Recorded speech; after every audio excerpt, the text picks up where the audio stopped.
Hello from Carson Valley, Nevada.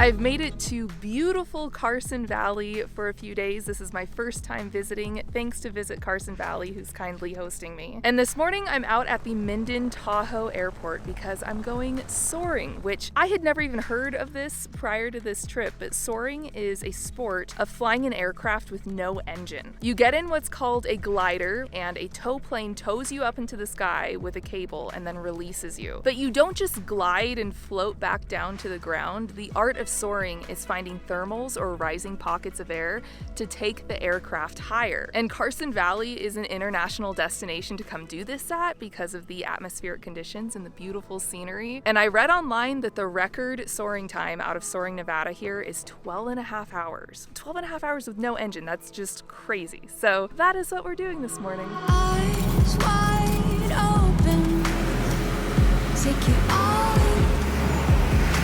The hearts have spoken, let it begin. A rush to my head and it's technicolor. A rush to my head into the depths, let it take me under. A rush to my head.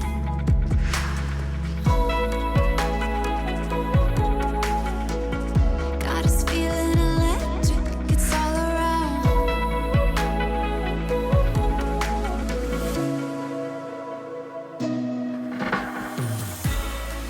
That was so thrilling. I didn't expect it to be as much of a rush as it was. I thought it was just going to be like coasting in a plane and feel kind of like any other plane.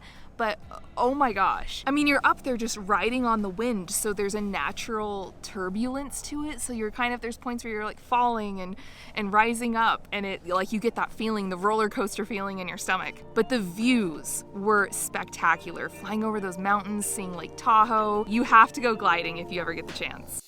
If you come to Carson Valley, be sure to check out Genoa, which is the oldest settlement in Nevada. There's a restaurant called the Pink House that's so cute. It's a historical building that feels like someone's home, and the menu is absolutely fantastic. I wish I had 10 stomachs at this lunch. I wanted to order everything. You can also stop by the Genoa Bar and Saloon, which has been featured in a lot of old Western films, and there are ghost tours in Genoa because it's considered one of the most haunted places in the state. Carson Valley also has over 50 miles of trails for hiking, biking, and horseback riding to get outdoors.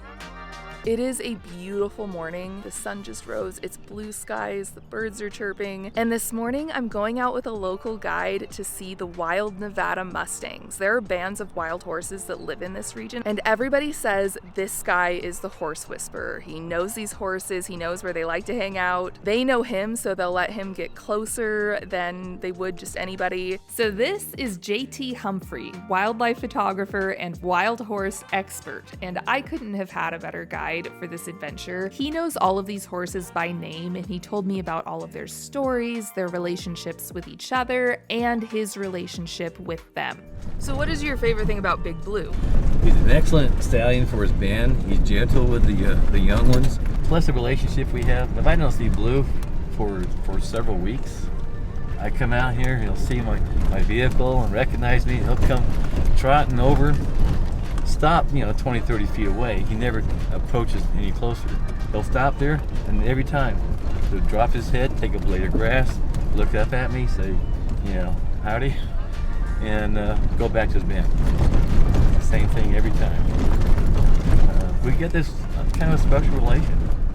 So we found some horses, and they are incredible. It is so fun to just sit and watch them interact with each other. But let me tell you, horse life is full of drama. These horses have cliques. They have horses they shun from the group. You've got stallions stealing mares, mares leaving stallions. There is such a complex social dynamic with these horses. I could have sat and watched them all day.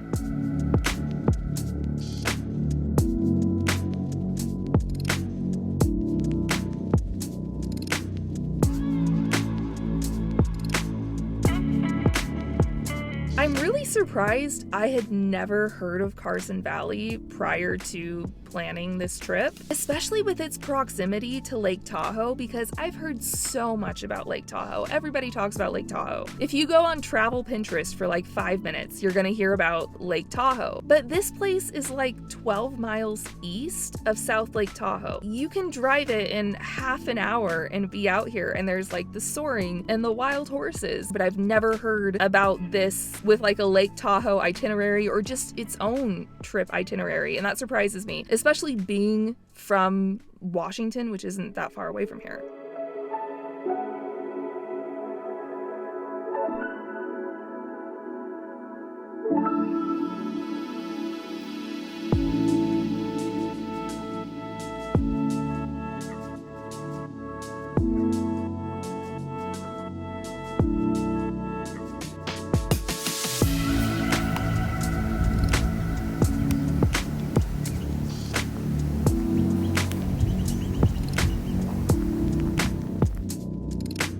I'm feeling very proud of myself. I set an alarm for 4 a.m. this morning to come out to the Dangberg home ranch for sunrise. One of my New Year's resolutions this year is to photograph more sunrises, and I'm doing okay. This property is so beautiful. The grounds are stunning, and the view of the mountains is spectacular. And it used to be a home, obviously. In the mid-1800s, a man built a simple log cabin on the property. And then as his family expanded, the log cabin was built into the house that you see on the grounds today. And then over the years, the property expanded. They acquired more acreage, and it became what it is today. However, today, the historic property has been converted into a park where anybody can come here and enjoy the grounds, which is really nice. You can also rent out the property for weddings, which how amazing would that be on these grounds with that view? Well, that is it for my time here. If you're going to come here, I would say a weekend is a great amount of time. You're going to be able to see a lot of things. The food was also really, really good. I didn't see the distillery while I was here though. They have this really beautiful distillery that just looks amazing. But yeah, I would say that you can see a lot in a weekend, or if you're doing a South Lake Tahoe trip, this is so worth tacking onto your itinerary. It's so close. I hope you guys enjoyed coming along with me on this one. Thanks for watching as always, and I will see you guys in the next one. Bye.